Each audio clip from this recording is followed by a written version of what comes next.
Hello everyone, आरती Atmaram recipes में आप सभी का स्वागत है। आज हम बनाने वाले हैं ज्वार की रोटी और उसी के साथ तवा पिठला। तो ये आज की जो शाम की रेसिपी है, खाने में बहुत ही टेस्टी होने वाली है। तो चलिए इसे झटपट बनाना शुरू करते हैं। सबसे पहले बनाएंगे हम ज्वार की रोटी। उसके लिए एक कॉटन के कपड़े पे थोड़ा सा पानी लगाना है। इससे जो थाली होगी वो सरकेगी नहीं, बहुत ही अच्छे से फिट होगी। अब इसी में हम लेंगे 2 ज्वार की रोटी बने इतना आटा। अगर कप से मेजरमेंट करें तो लगभग ये 1 कप है।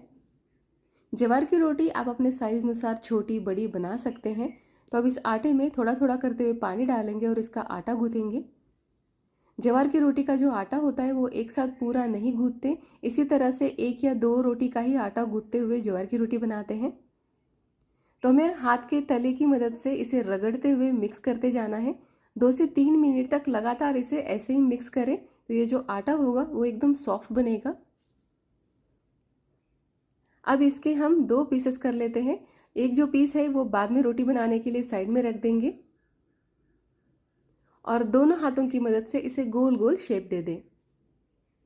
ये जो रोटी है इसे हमें थोड़ा सा प्रैक्टिस की ज़रूरत होती है।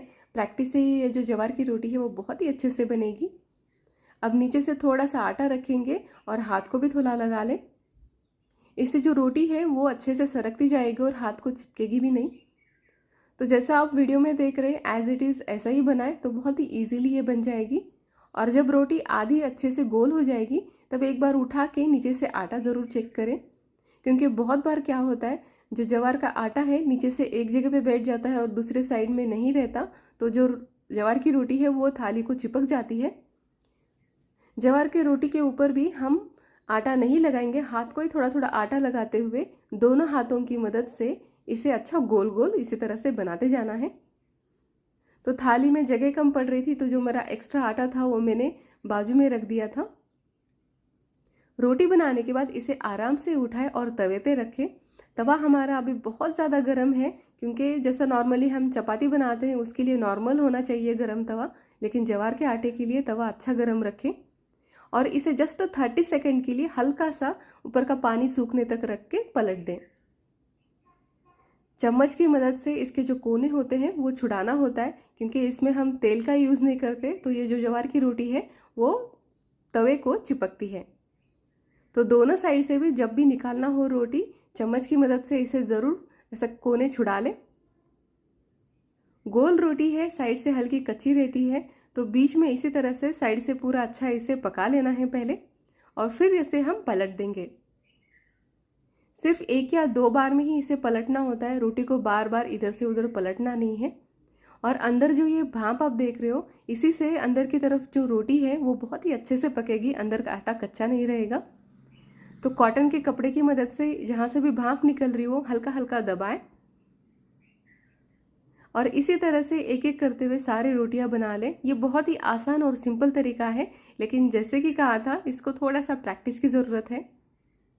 रोटी उठाते समय बहुत ही केयरफुली इसे उठाना है, क्योंकि ये बहुत ही नाजुक होते हैं। अगर आप पहली बार रोटी बना के देख रहे हो तो मैं रेकमेंड करूँगी छोटे छोटे रोटियां बनाएं, बहुत ही आसान होते हैं उठाने में और बनाने में भी। महाराष्ट्र में हर एक दिन में यानी अल्टरनेट डेज पे ज्वार की रोटी बनती है, स्पेशली गांव में तो रोज़ बनती है ज्वार की रोटी। मैं भी महाराष्ट्र से हूँ, इसलिए मुझे भी ज्वार की रोटी खाने की बहुत ज़्यादा आदत है और मुझे ये पसंद भी है। तो इसी तरह से एक एक करते हुए सारे रोटियां बना के रेडी कर लेना है। आटे का हाथ रहने से इसे चुरका नहीं लगेगा रोटी पलटते समय।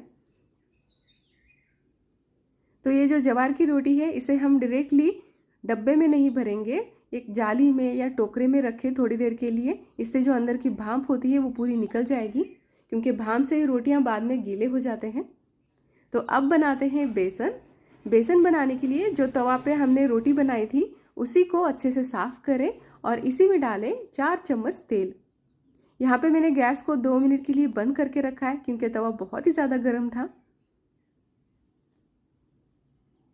अब छोंक लगाते समय गैस को हम एकदम धीमी आंच पे रखेंगे और इसी में डालें 1 चम्मच राई और 1 चम्मच जीरा।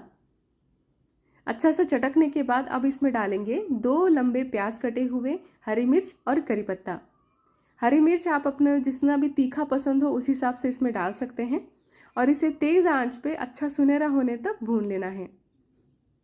तवे पे बना हुआ बेसन बहुत ही स्वादिष्ट लगता है और ये 3 से 4 लोगों के लिए बराबर बनेगा। तो जब प्याज अच्छे से सुनहरा हो जाएगा तब इसमें डालना है 1 चम्मच हल्दी और 1.5 चम्मच इतना नमक। इसे भी मिक्स कर लें। नमक में मैंने धनिया की जो काड़ियाँ होते हैं वो डाल के कूट के रखा हुआ था, इससे जो हम खाना बनाते हैं वो बहुत ही टेस्टी बनता है। अब इसमें डालेंगे 2 ग्लास इतना पानी, या जितना भी तवे में पानी बैठ सकता हो उतना इसमें पानी ऐड करें और इसे बॉईल होने दें। ये जो भी प्रोसेस है आप देख सकते हैं तवे पे तेज़ आंच पे मैंने किया है, इससे जो छौंक होता है वो बहुत ही अच्छे से लगता है। और पानी में जब बॉईल आना शुरू हो जाएगा तब इसमें थोड़ा थोड़ा करते हुए बेसन डालना है और दूसरे हाथ से चम्मच से हिलाना है। ये एक बेसन बनाने का प्रोसेस है जो कि बहुत ही आसान है, लेकिन ये थोड़ा सा झटपट करना होता है। मीडियम आंच पे इस बेसन को हिलाते हुए अच्छे से 2 से 3 मिनट तक पकाना है और मिक्स भी करना है।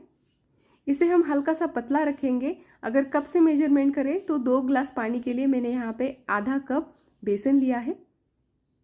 तो लगातार मिक्स करते हुए इसे हल्का सा पतला रख के ही बनाए बेसन, क्योंकि बाद में पकने के बाद यह गाढ़ा हो जाएगा।